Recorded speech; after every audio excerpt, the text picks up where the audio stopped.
From roasting the host for being too fat. What were you saying about going to the gym? What were you...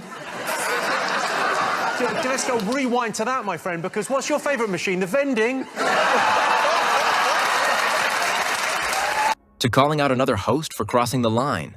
How much of a problem do you have with food before you fuck a burger? These are the times Jimmy Carr shut down disrespectful talk show hosts. Let's start with Jimmy punishing the host for interrupting his roast of another guest. How you doing, bruv? You okay? I'm not too bad at all. I see you've come dressed for presenting Springwatch. Man, got on to your swag, you know? I don't even... Don't talk about my swag, bruv. You ain't fucking pyjamas, bruv. Shut up. You're like the world's fattest toddler. The host tried to fire back, but that did not work as expected. Are we going for shots then? Look at your trousers. Look like you're expecting flood. What's going on there? No one there. Someone starts shooting. No one there. I mean, that chair was built for a regular-sized human. It's not. After learning you better not roast comedians, the host did the same again. Really? Your suit's between 6 and 7 years old, mate. You get me? And furthermore, Mo, both of you smile. Who's got whiter teeth for your fake jaw side? You both got fake jaws.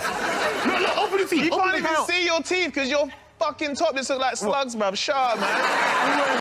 After roasting the host, the conversation took a turn. Your lips are purple, bruv. Shut up. Hey, in fairness to our teeth. Smoking lips, No, this is mad. This is like Royal Rumble, you know? Everyone's at each other's necks. No, Whatever, bro. Look at our teeth, right? This is what happens when you don't eat 8 bags of Haribo a day. No, real talk. But hear what? After all the roasts, the host delivered a fantastic comeback. But hear what, though? Your teeth are paid for. He's still got to pay 2 bills a month for these teeth. Yeah? If you can't pay, we'll take it away. No one's there, cuz. Well, you're finished, cuz. And look at your forehead, cuz. Look like you got a heartbeat in your forehead. That's not a 4, that's a 6 or an 8 head. Your butt. And look, you got a helmet on. Fuck it, then. We're just going to start cussing, cuz. I'll just start shooting like school. No one there. But my back's against the wall. The other guest thought it was smart to make fun of Jimmy's laugh. Watch how Jimmy owned this one. Is that your real laugh? Do you really laugh like that? Yeah, it's just backwards. What? I laugh on an in-breath, not an out-breath. So you meant to laugh as you exhale, like a regular human. Yeah, it sounds like a donkey fucking a seal. They decided to turn it into a normal interview, but it was too late. Now, Jimmy, you're one of the hardest working comedians in the industry. The hardest working? The hardest working. Compared to you two? Yeah, maybe. Well, yeah. Later in the interview, Narsty sets himself up again. You wasn't with me shooting in the fucking gym. That's what I'm trying to say, cuz. What were you saying about going to the gym? What were you...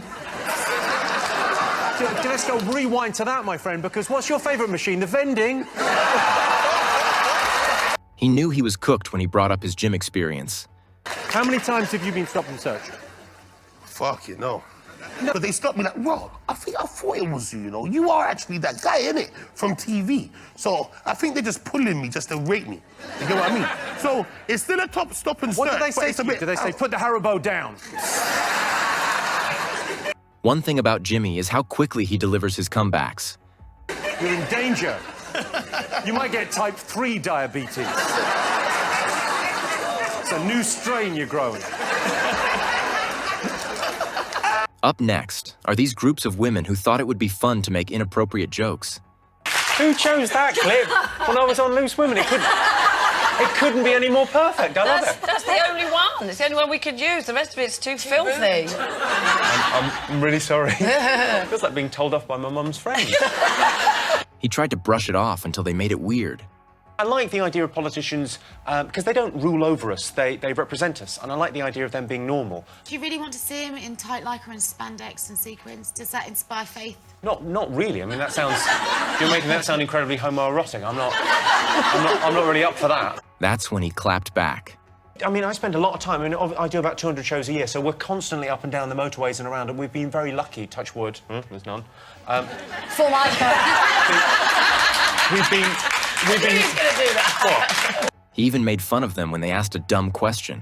We're driving home from the airport, going, right, we better stop up in Sainsbury's and pick up some stuff. Will that worry you? Will you be upset about that? What, if my holiday gets cancelled because of bad weather? Yeah. No, I won't be upset at all. Yeah, I'd be quite upset. Yeah. Every time they opened their mouths, it was like they were begging to be roasted. I've got wellies, I'm going to get on with it. I'm not sure what's being proposed. Okay, she's got wellies and she's up for it. Waterproof, don't check This feels more like internet dating than being on like a chat show. I got wellies, I'm up for it. Jimmy, we know.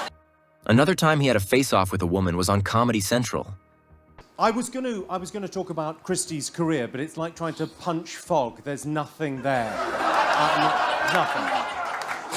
There are ISIS sleeper cells with higher profiles. She knew it was over for her.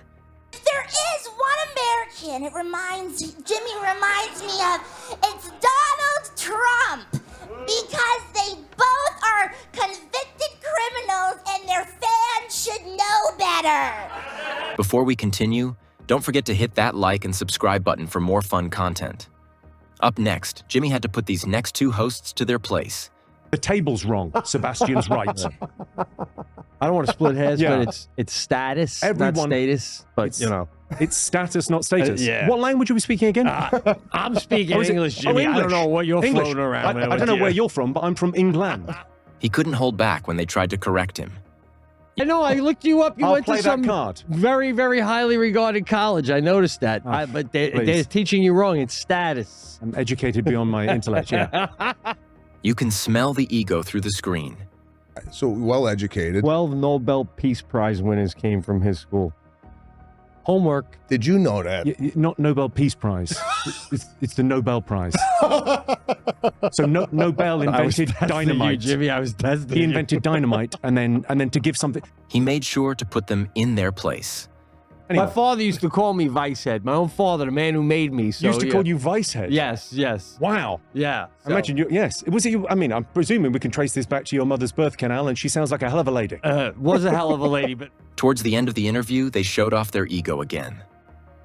I have virtually no charm. Got a lot of charisma. But knowing what you are is really, really interesting. What do you think you got? What do you got? I think I got both. You're so close. You're neither. Another time he put hosts in their place was on the Your Mom's House podcast. What? So do the royals just have their own dialect? Or is that like a super upper crust accent? What is the royal accent? Are the royal family posh is your question? Well, like... And this seems borderline retarded. It is retarded. It is retarded. It didn't stop Christina from making weird and uncomfortable comments. Can I tell you that when you talk, I just assume you're so much smarter than every other guest we've had. I mean, you probably are. Because there is a real health and safety thing here. I feel your wife, there's a very real risk she may slip off her seat. Oh, I love this it. Is, I can feel... She still didn't get the memo. No, but Jimmy, I'm just saying you're there's very... a connection here? No, it's not that. It's just I don't want to call him a cock to his face, but it really feels like this is about to happen, isn't it? I'm just saying that I feel like Cruella de Vil's making a pass at me. Don't you feel like full retard when he talks? They also made fun of his accent. You mean like, hello? That's us. That's me. I'm the chimney sweeper next to you. Oh, hello, Jimmy Carr. Welcome to the show. Like, I feel like a fucking... You spent a year in Oxford. You're hiding it so well. Jimmy decided he is not playing nice anymore. You say on this show, right? Yeah. We're doing a thing in December. Mm-hmm. We're doing a live Your Mama's House experience. Yeah. It's happening. Yeah. If you say, right, we're doing that and we're going to do it, or if you're, I mean, my idea for you, I'm not your business manager. Yeah. I think your divorce should be pay-per-view. The next host also tried to...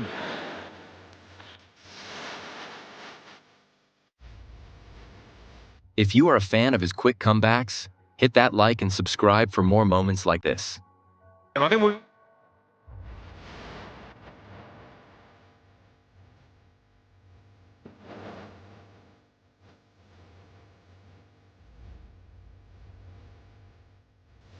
Jimmy likes switching things up, but this time it didn't exactly go well. Ask anything you want, actually. I've got those there, but you know. Do you want me to speak from this? Really? Do you want me to ask these questions? It's not complicated. That's when he realized he picked the wrong person. My name is Blonard. Blonard? Yeah. It's Irish. It's Irish for what? Typo? She made the set uncomfortable. Who would you most like to sleep with? Anyone, living or dead? Anyone living.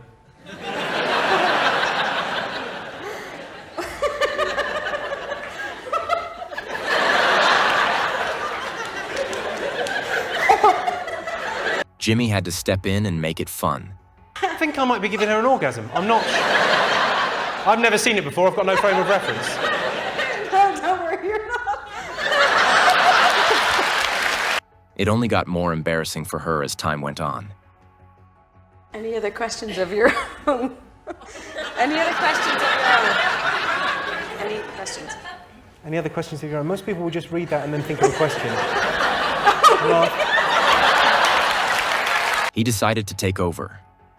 Well, no, I was born in Ireland, Irish passport, Irish parents, but I've got, you know, Irish passport, everything Irish, but I speak like this and present myself in this way because I was educated in the UK.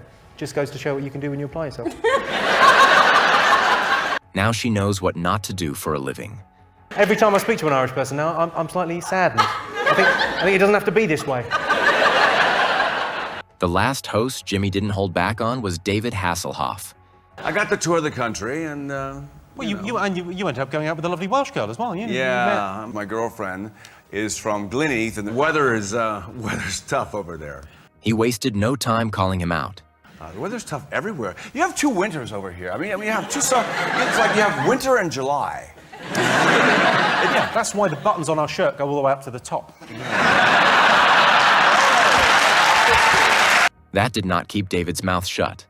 I haven't watched Britain's Got Talent this year until last night. I realized that the show is exactly the same as it was last year. It's like One Flew Over the Cuckoo's Nest, and they give you the people medication, and they send them to Britain's Got Talent. And that's how you got the job. Whether you like him or not, you have to admit, Jimmy never misses. What was your favorite part of this video? Let us know in the comments section below.